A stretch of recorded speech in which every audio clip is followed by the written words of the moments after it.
আমার বাংলাদেশ তোমার। আসসালামু আলাইকুম। দেশপ্রেম কোনো বয়সের ফ্রেমে বন্দি থাকে না। কখনো কখনো বড় বীরের চেয়েও ছোট ছোট শিশুর কণ্ঠে ফুটে ওঠে এক জ্বলন্ত শপথ। গত কয়েকদিনে এই দৃশ্যটি হয়তো আপনার চোখেও পড়েছে, কিন্তু কে এই শিশু আর কেন তার গানে খোদ বিজিবি সদস্যের চোখের কোণে প্রশান্তির হাসি ফুটে উঠল? দৃশ্যটি নেত্রকোনার কলমাকান্দা সীমান্তের। সামনে দাঁড়িয়ে দেশের গর্বিত রক্ষক বিজিবি, আর ঠিক তার সামনে বুক চিতিয়ে দাঁড়িয়ে আছে এক বিস্ময়কর বালক। মুহিব খানের সেই কালজয়ী গান ইঞ্চি ইঞ্চি মাটি সোনার চাইতে খাঁটি যখন তার কণ্ঠে বেজে উঠল, তখন চারপাশ যেন নিস্তব্ধ হয়ে গেল। এই অদম্য শিশুটির নাম আরকান সরকার, বাড়ি ময়মনসিংহের নান্দাইলে।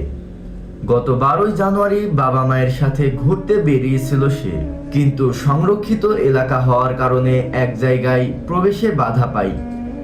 ঠিক তখনই বিজিবি সদস্যদের দেখে আরকানের ভেতর লুকিয়ে থাকা দেশপ্রেম জেগে ওঠে।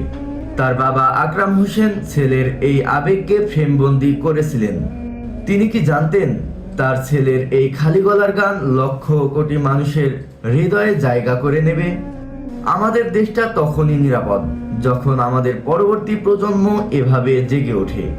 বিজিবি সদস্যরা যখন রোদ বৃষ্টি উপেক্ষা করে সীমান্ত পাহারা দেন, তখন এই ছোট্ট আরকান রায় তাদেরকে মনে করিয়ে দেয় যে তিনি যাদের জন্য জেগে আছেন তারা তাকে কতটা ভালোবাসে।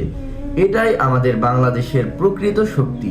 ছোট্ট আরাকানের এই দেশপ্রেম আমাদের চোখে আঙুল দিয়ে দেখিয়ে দেয় যে দেশপ্রেমের বীজ নতুন প্রজন্মের গভীরে আজও কতটা শক্তিশালী। আপনি কি আরাকানের এই সাহস দেখে মুগ্ধ কিনা কমেন্টে আপনার অনুভূতি জানানোর অনুরোধ রইল।